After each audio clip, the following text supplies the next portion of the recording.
আপনার দলের অবস্থা একটু বলি, হ্যাঁ, কিছু মনে করেন না, পার্সোনালি নিয়েন না, কারণ এগুলো কেউ বলবে না, এই বান্দাই বলবে একমাত্র। আপনাদেরকে আমি আমার বগুড়ার আপনাদের দলের একটা চিত্র দিই। আমি এইভাবে এই লেভেলে যাই না, কিন্তু বগুড়া তো আমার জন্মভূমি, আমার নারী পোতা আছে।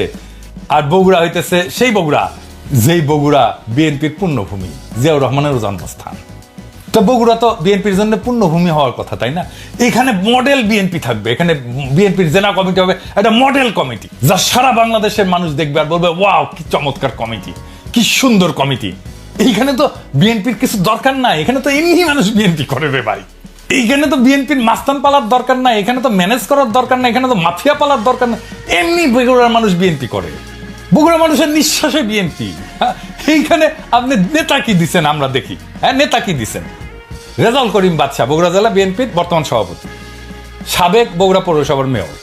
বাদশার ছোট ভাই আছে কয়েকজন। এক নম্বর হইতেছে টোকন, মোহন, খোকন, নয়ন, জয় এবং দীপন। আমরা একে একে প্রত্যেকের আমলনামা দেখি।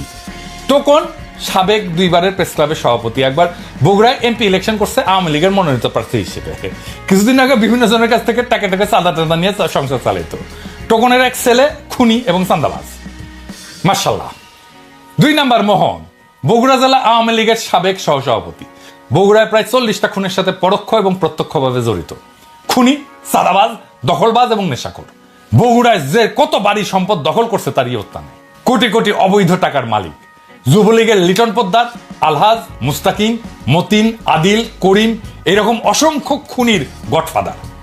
ওর মেয়ের জামাইও খুনি, মেয়ের জামাই পলাতক আছে মালয়েশিয়া। মোহন পলাতক, ইন্ডিয়া থাকে, ইন্ডিয়াতে আবার বাড়িও আছে মার্শাল্লাহ। তিন নাম্বার খোকন, দিন রাত নেশা করে, ফেন্সিডিল, গাঁজা, আফিম সবই খায়, আবার মাঝে মাঝে তাবলিগও করে, কি একটা অবস্থা। চার নাম্বার নয়ন, 3বারে বগুড়া প্রেস ক্লাবের সভাপতি, মার্শাল্লাহ, লেখাপড়ায় খুবই ভালো, শুধু এইচএসসি পাস, এর উপরে আর পাস দিবার পারেনি, বর্তমানে পলাতক। 5 নাম্বার জয়, শহর যুবলীগের সভাপতি, হিরোইন খোর, রাত হইলে বাসা ফেরার জন্য রাস্তা দিয়ে হাঁটতে পারে না, এমনই দুলে, সে দেওয়াল ধরে ধরে রাত হইলে হাঁটে। আমার কথা না, বগুড়ার মানুষের কথাই শুনে। দীপন 6 নাম্বার, ফেন্সিডিল খোর, ফেন্সিডিল বিক্রেতার কাছ থেকে মোহনের ভাই হিসেবে ফ্রি ফেন্সিডিল পায়। বগুড়ার মানুষ এই দুর্বৃত্ত পরিবারের কাছে জিম্মি। এক ভাই বিএনপি, এক ভাই আওয়ামী লীগ, এক ভাই যুবলীগ, 2 ভাই হাসিনার চাটুকার সাংবাদিক। এদের বাপের নাম আলম দারোগা। এ কিন্তু বগুড়ার স্থায়ী বাসিন্দাও না, এই আলম দারোগা বরিশালের মানুষ। সিপাহী থেকে দারোগা হয়েছে, বগুড়ায় রিটায়ার করছে।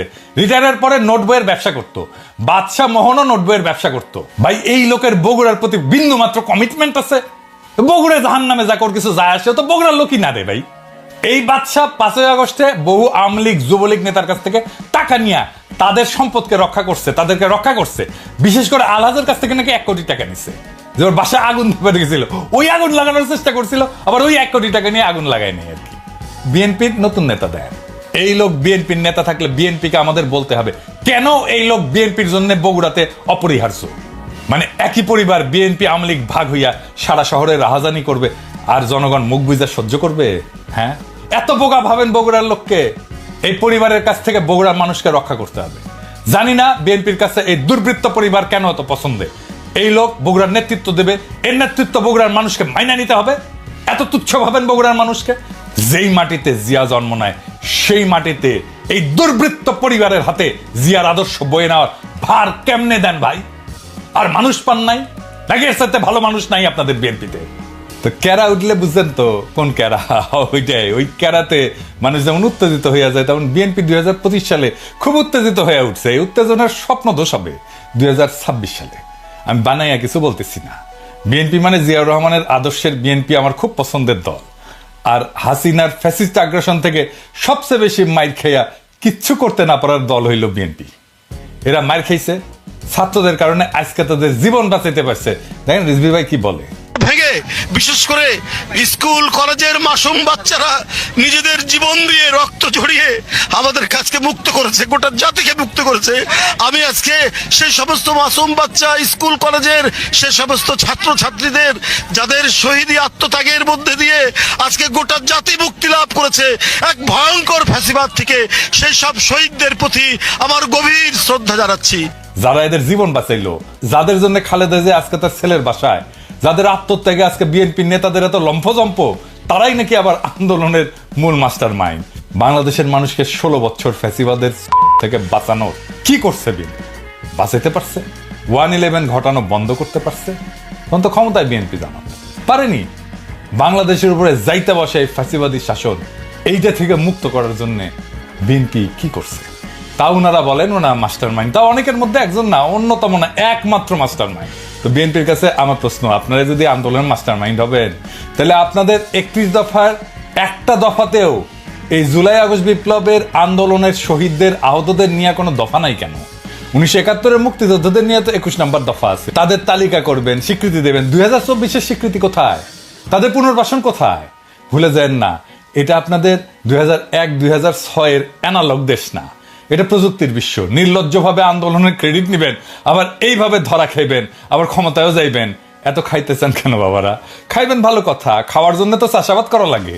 ছাত্রদের কি হালের বলদ পাইছেন যে তাদের ময়দা খেতে চাষ কইরা ক্ষমতা যাওয়ার স্বপ্ন দেখবেন?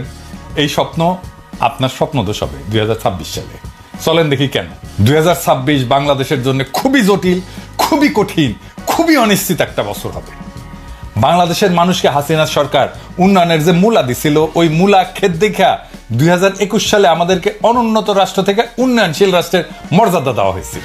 মর্যাদা না, কিন্তু এই উন্নয়নশীল রাষ্ট্র হিসেবে বাংলাদেশের জন্য অপেক্ষা করতেছে কি কঠিন চ্যালেঞ্জ। সব চ্যালেঞ্জের কথা আজকে কমু না, তবে আমরা মাঝে মাঝে বিএনপির এইভাবে পরীক্ষা নিব। আপনাদের প্রথম চ্যালেঞ্জ হলো না, সব চ্যালেঞ্জের কথা আজকে কমু না, আজকে কয়েকটা চ্যালেঞ্জের কথা কমু, বাকিগুলো খুঁজে বের করেন। আপনারা তো বহুত বুঝেন, সবার থেকে বেশি বুঝেন। আমাদের প্রথম চ্যালেঞ্জ হলো 2026 সাল থেকে আমরা ইউরোপিয়ান বাজারে জিএসপি প্লাস পাবো না। জিএসপি হইল সেই মেকানিজম যেটা দিয়ে ইউরোপিয়ান বাজারে আমাদের পণ্যের, বিশেষ করে গার্মেন্টসের শুল্কমুক্ত প্রবেশ নিশ্চিত করা হয়। এর মধ্যে অন্যতম হইল তৈরি পোশাক শিল্প। 2026 সালে জিএসপি প্লাস পাওয়ার অন্যতম শর্ত হইল সুশাসন, কলকারখানার শ্রমিকদের অধিকার নিশ্চিত করা। সুশাসনের কথা কইলাম না, ওইটা আপনারা কেমন পারবেন সেটা 2001-2006 সালের কথা মনে আছে, কিন্তু কলকারখানার শ্রমিকদের অধিকার নিশ্চিত করতে আপনারা যে পরিকল্পনা দরকার সেটা আপনাদের নাই। কেন জানেন? আপনারা হইলেন ব্যবসায়ী আর বুর্জাদের নিয়ে তৈরি দল। গরিব মানুষরা রক্ত দেয় আর বড় লোকরা মাখন খায়। আপনাদের যারা জনগণের সাথে সম্পৃক্ত ছিল তাদের কি অবস্থা আমি একটু পরে দেখাবো। হ্যাঁ, কি অবস্থা, বের করে দেন, নয়তো মেরে ফেলে, পিঠে মরে যায়, বনে বাজারে ঘুমায় বেড়ায়। ঢাকায় এসে রিক্সা চালাইছে যে সমস্ত লোকেরা, দারোয়ান হয়েছে, পাঠাওয়ে কাজ করছে, তাদের কোনো খবর থাকে না। সবাই আইসা তখন টেকার লোভে জড়া হয় আশেপাশে, অর্থলোভী এলিট। আর এই রাসেলের মতো লোকেরা আপনাদের দলে ভিড়তেছে, নতুন এসালম হয়ে উঠতেছে। এই বিএনপিতে অলিগার ভিড়তেছে না? এদের টাকা কামানোর একমাত্র উপায় হইল শ্রমজীবী মানুষের শোষণ। এরা তো শ্রমিকদের বেতন দিবে না, কলকারখানায় উন্নত কাজের পরিবেশ তৈরি করবে না, কারণ এইগুলা করলে তো টাকা কামাবে কেমনে। তাই আমরা বিএনপি ক্ষমতায় আসলে জিএসপি প্লাস পাবো না, লিখে রাখেন। আর আমরা ইউরোপিয়ান বাজারে আমাদের যে অ্যাডভান্টেজ ছিল, পণ্যের যে অ্যাডভান্টেজ ছিল, আমরা যে দাম দিতে পারতাম সেটা আমরা দিতে পারবো না, সেটা হারাবো, লিখে রাখেন। আর একটা চ্যালেঞ্জ হলো 2026 সাল থেকে আমাদের উপর আন্তর্জাতিক কপিরাইট আইনের প্রয়োগ শুরু হবে। এর মানে কি জানেন? সবকিছুরই কপিরাইট আছে, বুঝছেও? সবকিছুর ওই কপিরাইটের ফি দিতে হয়। বইয়ের যেমন কপিরাইট থাকে, আমি অবশ্য বইয়ের কপিরাইটের ফি পাই না, আমি কপিরাইট সাইডে দিচ্ছি। সেজন্য দেখেছেন না মেলা বই আবার ছাপা হয়ে খালি বিক্রি হয়, কিন্তু এটা পয়সাকালে আমি পাই না। এইরকম কপিরাইট আছে পৃথিবীর সব জিনিসের উপরে, ওষুধের উপরে আছে। এই কপিরাইটের যখন প্রয়োগ শুরু হবে তখন ওষুধের কপিরাইটের ফি আমরা এখন দেই না, সেজন্য আমাদের দেশে ওষুধের দাম কম। এই কপিরাইট আইন প্রয়োগ শুরু হলে প্রথম ভিকটিম হবে আমাদের ওষুধ শিল্প। আজকে গরিব মানুষ যে ওষুধ 10 টাকা দিয়ে কিনে খেতেছে তার দাম হবে 500 টাকা। আমাদের যখন ওষুধ উদ্ভাবনের যে সূত্র, তার জন্য রয়্যালটি দিতে হবে, কপিরাইট ফি দিতে হবে। অলরেডি আসন্ন দাম বাড়ার সাথে মানুষের অভ্যাস তৈরি করে নেওয়ার জন্য আইএমএফ ওষুধের দাম বাড়ানোর জন্য পরামর্শ দিছিল এবং ভ্যাট প্রয়োগ করছিল। আমরা দাবরানি দিছি, সরকার তাৎক্ষণিক সিদ্ধান্তে বাতিল করছে। আমরা ধন্যবাদ জানাই। অবশ্যই এইরকম জনমুখী সিদ্ধান্ত বিএনপি নিতে পারবে না, কারণ তাদের তো ব্যবসায়ী ক্লাবকে টাকা কামানোর ধান্দা করে দিতে হবে। অর্থাৎ বিএনপি ক্ষমতা আসলে 2026 সালে ওষুধ রপ্তানি বাদ দেয়, দেশের মানুষকে কম দামে বা এখনকার দামে ওষুধ সরবরাহ করতে পারবেন না আপনারা।